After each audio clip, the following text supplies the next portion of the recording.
Thanks for stopping by Big Top Gaming. My name's Brian, and in this video we're going to be talking about one of the most exciting, to me, Greyjoy commanders, and that's going to be Balon Greyjoy, the Kraken King.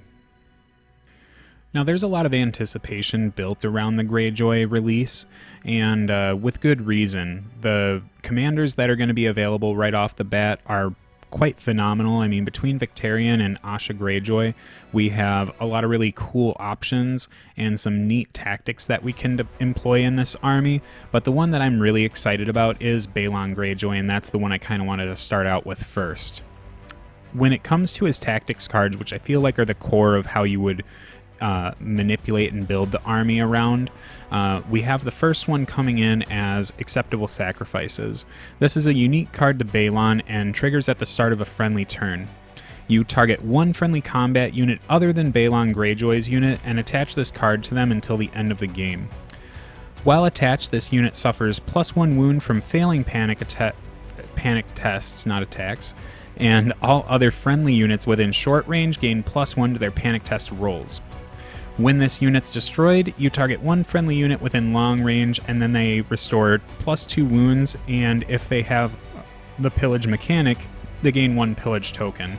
So what this ends up doing is makes it so that one of your units becomes a little bit less survivable by taking more wounds from panic tests, but then they create a short range bubble around them that makes sure that the rest of the Greyjoy units stick around, and if that unit happens to end up leaving the table, you can end up buffing a unit up quite a bit by restoring wounds and giving them a pillage token on top of that. So what this does is it can create a good attritional unit that has a good morale stat to make sure that the panic test rolls don't affect them too much, or at least the modifier to them doesn't, and then the rest of the units around them that don't have the greatest morale in the world can kind of survive pretty well for the rest of the game. If they do happen to go down, so if you end up putting this on a unit that you know just is not long for this world, you can end up taking the loss and putting more survivability into another unit that could be getting a lot of benefit from having those extra 2 wounds and getting a pillage token on them if they happen to be missing one. The next card that Balon brings is the Price of Failure. This ends up triggering when a friendly unit's performing an attack before the attack dice are rolled. All the attack dice rolls that you end up generating automatically hit for the attack, but then for each one you would have normally missed, you would suffer 1 wound. So this is a card we've seen before on Alistair Thorne, who was also a very nuanced commander. So when I saw that Balon Greyjoy had this card, I felt like there was something special about him, and that's definitely true. I feel like as the game is going to be transitioning into the new version, accurate hits are going to be really rare, and most of the good attack stats are going to be hitting on that 4+. With the Price of Failure, we don't really mind too much losing a bunch of wounds in a Greyjoy army because of a lot of the things that we have baked into it between our tactics deck and how we're going to build the rest of this list, but being able to make sure that we hit those attacks and try and get wounds across to either destroy ranks or try and build up more pillage tokens on our units is going to be really important. So Price of Failure feels like a weird card to... Always it feels like a weird card, but for the Greyjoys it's a multi-leveled thing, whereas with Night's Watch it was just, this is the attack I really need to make sure does work. But for the Greyjoys, there's a lot of different levels that the Price of Failure works on, and a lot of it comes down to how they interact with healing and how they interact with those pillage tokens. So it feels like a really great card to have available to the Greyjoy arsenal. The final card that Balon adds to the Greyjoy Tactics deck is the Old Way. Now this is an interesting card, one that I don't think we've actually seen before in the game up until now. I mean, like, there's going to be some other commanders who have things like this, but this is a 2-mode card. So it has 2 different triggers and 2 different abilities attached to those. The first one is when a friendly unit is performing a morale test after rolling the dice. You can discard 1 pillage token from that unit, and if you do, you reroll any dice for the test. This particular mode of the card ends up giving us some extra survivability to these Greyjoy units and make sure that they don't end up taking extra wounds from panic tests, and we at least get to see the results first to see if it's worth pitching that pillage token, since those are quite valuable to us. The second mode of the old way is when a friendly unit is performing an attack, after the attack dice are rolled, you can discard a pillage token from that unit, and if you do, they may re-roll any attack dice. This is just something that makes sure that if a unit is trying to connect with something and they really need some hits to get through, you can pitch that pillage token to make sure that you can re-roll those dice and get a nice accurate hit on them. It's always nice when we're looking at some of those other units to make sure that we're getting those hits, especially since a lot of them are hitting on 4+. It just makes sure that we can do as much with our army as we need to do when the time arises. So having one of these dual modal cards is really fortunate. It gives a lot of flexibility to the way that Balon ends up playing. So when we look at his cards overall, we see that Balon Greyjoy is bringing a lot more efficacy to the army, making sure that we're quite accurate in the way that we hit, and then make sure that we stick around quite a bit between acceptable sacrifices and the defensive mode for the old way. Now, Balon Greyjoy, the Kraken King, isn't a stranger to getting his hands dirty, so he joins us on the table as an attachment commander, which is going to be really important with the addition change that is coming for the game modes. If you haven't seen my video detailing the changes on the game modes for the next version update, check that video out. I'll have the link in the description below, and I'm going to try and make it pop up in the corner if I can do that. Because there are a lot of changes to those scenarios and a couple new ones in there too, and having a on-the-table commander is just as important, if not more important now, as it was previous to the addition change. The first thing that Balon ends up attaching to his unit is the melee modifier called Fueled by Slaughter. This ends up happening after this unit completes a melee attack. If the defender suffered any wounds, this unit restores 1 wound plus 1 additional wound for each one of the defender's destroyed ranks. So this ends up bringing a lot more survivability to Balon's unit. As long as they're doing wounds, they're healing back up. So in the way that the Baratheons live for the grind through having good stats, the Greyjoy army is going to end up living for the grind by fueling back up their lost units. And Fueled by Slaughter is going to be really nice for this one. It means that we want to keep good combat modifiers on the unit that Balon happens to be in to make sure that we're doing wounds consistently and then healing those back up. The other ability that he brings is a static one, and this is just called Iron Resolve. This unit gains +1 to their panic test rolls and suffers -1 panic from failing panic tests. So the Greyjoy units by and large don't have the greatest morale stat in the universe, so having this in there ends up giving them an essential +1 modifier to their morale stat, and then with suffering 1 less wound doesn't seem like a whole lot by today's standards, but by the time the addition ends up switching over, this very much could be, if we fail a panic test, we might only take 0. We might not take any wounds, period, because there's no longer a D3 +1. It's just going to go to a straight D3. So I think that Balon ends up wanting to get into a unit that has high effect on the combat game and doesn't mind so much being in a lower morale unit because he can mitigate a lot of the downsides for that. Now, Greyjoy units are very combat focused, so you kind of have your pick of the litter when it comes to figuring out what to put Balon in. Personally, I prefer to go the more defensive route with my on-the-table commanders, especially since they matter so much for scoring in the new edition's game modes. So I've decided to put Balon in a unit of Ironmakers. These guys come in at speed 5. They end up hitting on 3+ with their great hammers and have a 7/5/4 attack stat, so it's really not that bad. They have a 4+ defense save and a 7+ morale, so Balon likes their stats. And then they, in terms of combat output, the Great Hammer comes with the critical blow ability. It's the same hammer that the Wardens have, so if your defender happens to roll a 1 on any of their defense dice, after the attack's completed, they become weakened, and this just adds another level of survivability to Balon's unit that he really appreciates, that I think maybe Baratheon folks might forget every once in a while when they end up swinging those hammers, is that they do other things too.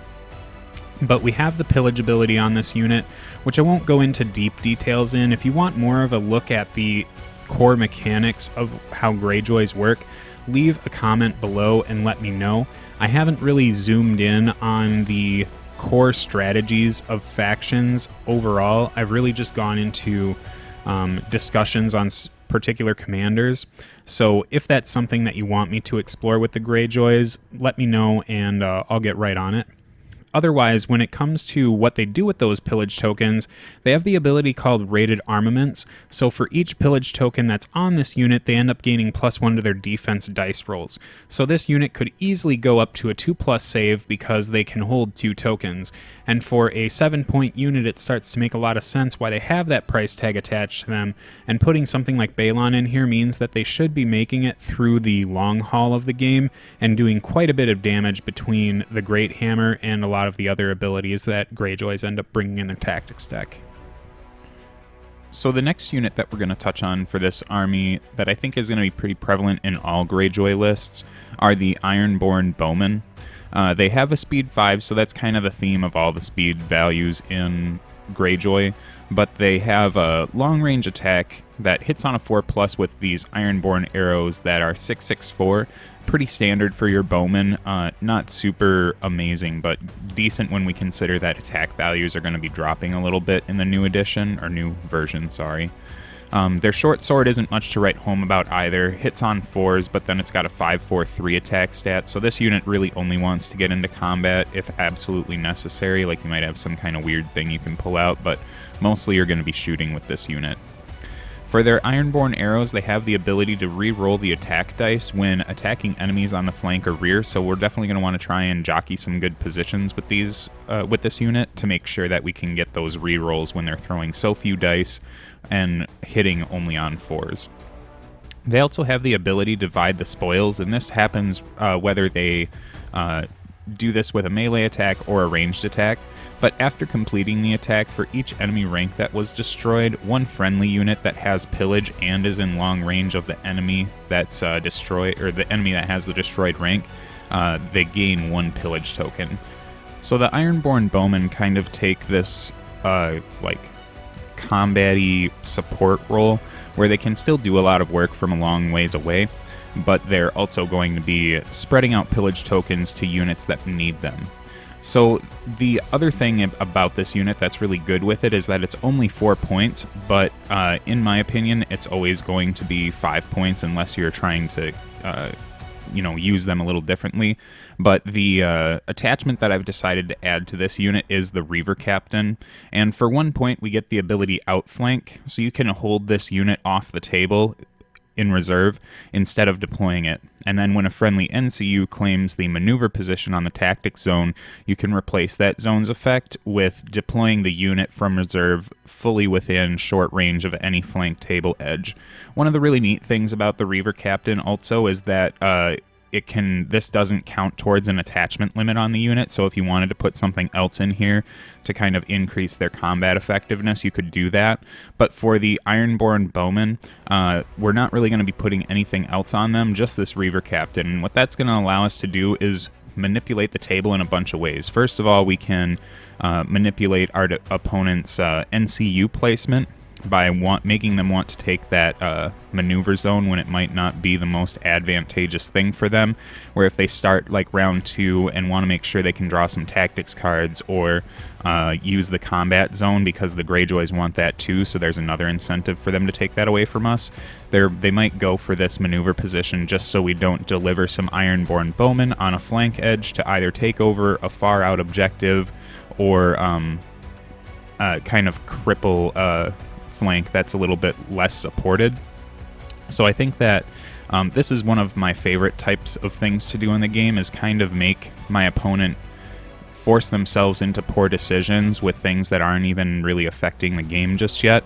Now, starting with a unit off the table is kind of not the greatest thing in the universe, but considering you can put this along any flank edge means that you can save yourself a lot of turns of having to try and get into some deep objectives. Think of Game of Thrones now with the way that the objectives are set up. If there's a really effective ability on one of those, one of the small mission cards that's on one of those objectives. It's a little bit easier for you to get that, considering that Greyjoys kind of want to get stuck in combat and start doing a bunch of work instead of just camping on objectives. But the Ironborn bowmen can really fit that role well. The next unit we'll be including in Balon's list is a unit of House Harlaw Reapers. They've got that speed 5 as well, but they hit on 3s instead of 4s, which means that this is going to be a pretty accurate unit. 3+ seems like it's going to be a little bit less common in the future version. So their attack stat, though, is 754, which is pretty strong, but has a sharp early fall off and then kind of peters out towards the end. It's not terrible, but I would like to see how the rest of the attacks values go throughout the next version to see how combat effective this actually is, because I'm still kind of having to live in the current version, right? In terms of defensive stats, they've got a 5+ defense save, which isn't super great, but they've got a 6+ morale, which is really good. They end up bringing the Reaper's Fervor weapon, which has Vicious on it, so we're getting some ways to manipulate the panic tests, and with hitting on 3+ with 7 dice on full rank, it's pretty likely to make it happen. They also have an ability attached to that weapon which works with their pillage mechanic that says when an enemy fails a panic test from an attack, which the Vicious will help you do, for each pillage token on this unit, choose one of these modes. The same effect can be chosen multiple times.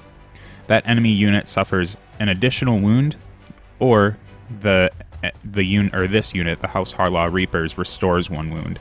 So this unit can kind of have a couple cool things going on with it. It can either do more damage if they need to do more damage, or they can bring models back into their unit if that's what they're needing to do. They're very toolboxy. They can kind of do everything they want to. They want to stick around in the game and they want to do damage, so you can use your pillage tokens. You don't have to use them. They're just things that are stacked on them to kind of make them fit what they need at that particular moment in time. Now at 6 points, it is a little expensive to start putting attachments on these guys, but I am throwing their namesake attachment, the Warsworn, on here.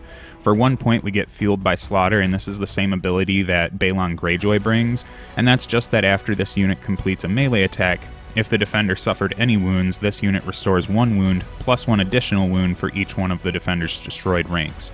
So what the Warsworn ends up doing is allows us to have these big swings where we can either, once we do damage, which we should be doing damage with this unit, they'll be able to gain a ton of wounds back if they've taken a lot of damage throughout the game, or they can always get wounds back from Fueled by Slaughter and then use their pillage mechanic on those Reapers to start doing extra wounds to the opponent. So this way you kind of get the best of both worlds from this unit and then can just double down on that healing. I think it makes them a really dangerous unit that is going to see this combination of attachment be very popular among Greyjoy players.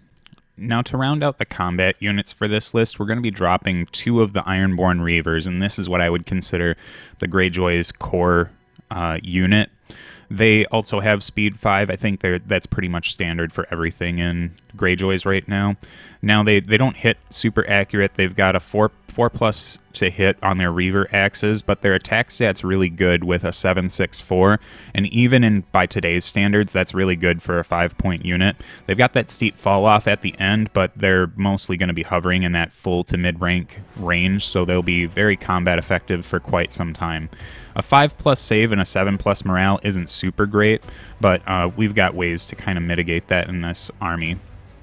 For abilities on those reaver axes, they gain Sundering, which is really good. I think in the new version, there's definitely going to be reasons to want to have a lot of good combat output at very, very small points, and having Sundering on a 5-point unit is just really good. It takes no attachments to make this happen, so I feel like this is going to be a really phenomenal ability for a unit like this. They also have that pillage mechanic, but their pillage mechanic ends up saying that you get +1 to hit for each pillage token on this unit, so the more pillage tokens they get, the more accurate they become, so this unit can get really dangerous really quick, and when you're hitting on 2+ with a 5-point unit that has Sundering, that's pretty bonkers. So I think the Ironborn Reavers are going to really solidify themselves as a staple for the Greyjoy armies. And when I've brought the 2 in here, I've also decided to spice them up a little bit with some attachments. I did throw a Warsworn on one of these.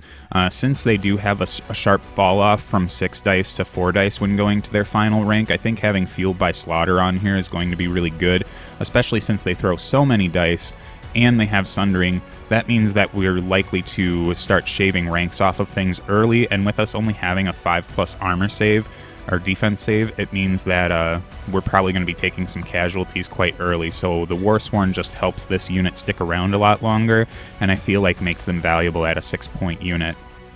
For the other Ironborn Reaver unit, though, I've decided to pick up an oldie but a goodie, and that's Braun the Sellsword. He just has the extra incentive ability for 2 points that while you control the coin zone, this unit gains +1 speed, rolls +2 attack dice, and gains +2 to morale tests. So this means that the unit doesn't need to worry too much about having pillage tokens to be really great.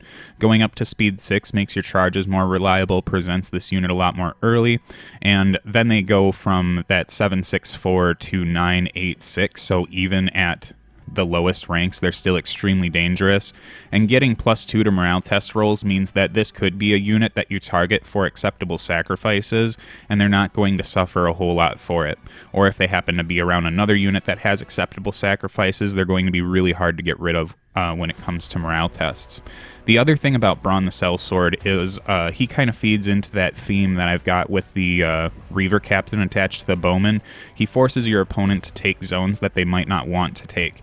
Now, the Greyjoys in general want to have control of the coin zone. It's just kind of baked into their tactics cards, and definitely part of some of the other mechanics that this army has, especially since they love healing so much. But Braun makes it so that your opponent wants to get that away from you, and it might be at no benefit to them other than maybe just healing some bodies because you will be churning through them. But we have some other things baked in here to kind of punish our opponent from doing that as well. It's I think that it's very overlooked, the ability to control your opponent's decisions on the tactics board through things that really aren't hard control, where if you don't get them, it's not the worst thing in the world. And if you do get them, it just kind of pumps up the efficacy of your army by a ton. So we have 5 combat units in the main list. So that leaves us with 8 points if you've been doing the math at home for NCUs. Now I think that it's kind of safe to say, this is just speculation, that there's going to be no more 3-point NCUs in the game, so getting 3 NCUs is going to be something that's a little bit more relegated to armies that can function with having less combat units on the table, or commander-based NCU lists. So bringing 2 here doesn't bother me so much, especially with the way that I want to do things with this list. So for the first one, kind of playing off of my discussion on Braun, is Erik Ironmaker. Now for 4 points we get the ability Gifts of Iron, Gold, and Steel, and that just means that he gets to start the game with 2 pillage tokens on him, and then whenever an NCU claims that coin zone, we get to place 1 pillage token on Erik. So if our opponent wants to deny our healing or extra incentive, then they're going to get punished by building up these pillage tokens on Erik.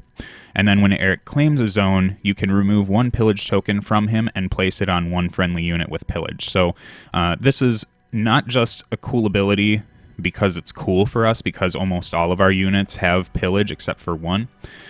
It also means that we can do things like exchange the ability of zones with some of our tactics cards and still have this thing go off. You know, one of the things that makes playing NCUs a little more difficult is when you've got ones that exchange the ability of the zone.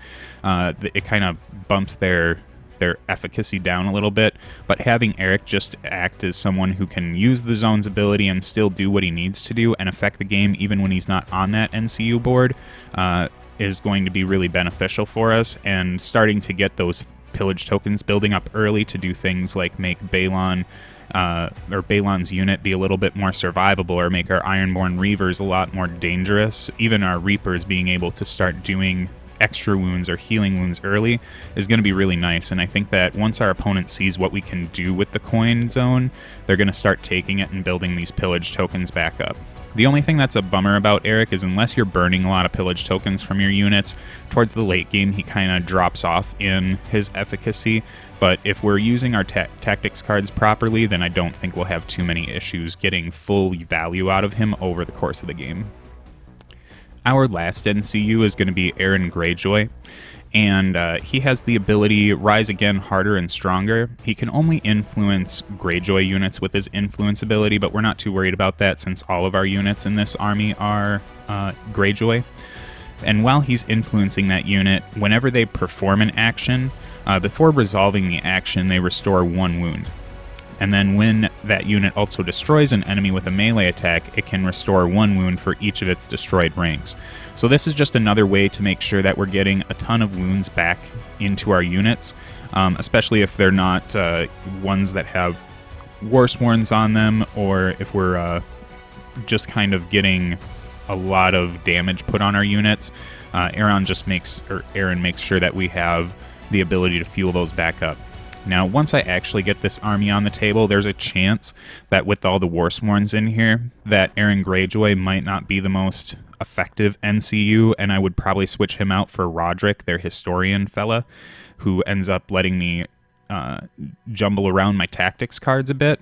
But for the most part, I think Aeron's going to have a good position in here, although I can definitely see him making more use in another commander's army, or another army that doesn't have this composition where I'm already healing enough on my own.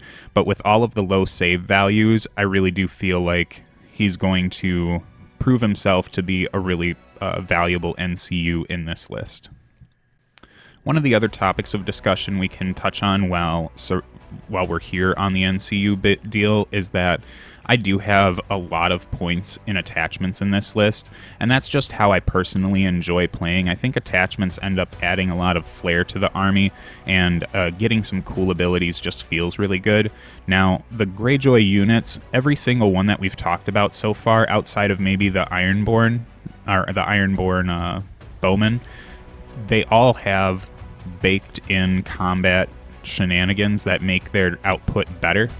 And I could see someone wanting to maybe shave off all these attachments to get that magical 3 NCUs, but for right now I feel like getting all of the cool business out of those attachments is going to serve me better as in the way that I play. So I don't feel like I need to have those extra NCUs, and I feel like as the version changes over to the new version with these potential 3-point NCUs taking a hike, that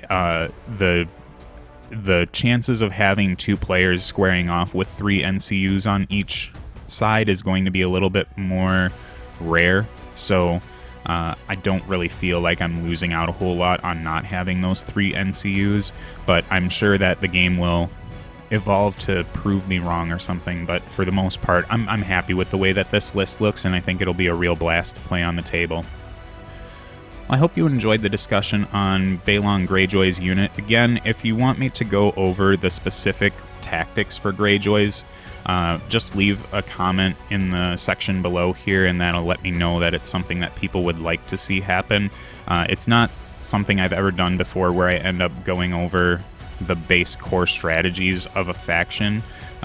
It's just not something I've done, and I imagine that this is really the only faction that I could do it with right now, since everything's going to be changing. So there's a good chance when the new version hits, there'll be some discussion on how all of the factions play now with the way that their tactics cards change, because that really is kind of the core strategy of the entire army. As soon as you change those tactics cards, you don't even need to tweak the units all that much, but it really does kind of shift the way the game plays out for that particular faction. So again, thanks for watching this video through to the end. I'm super excited for the drop of Greyjoys, and this is going to be a super fun time, even if they warped the color of the logo on me.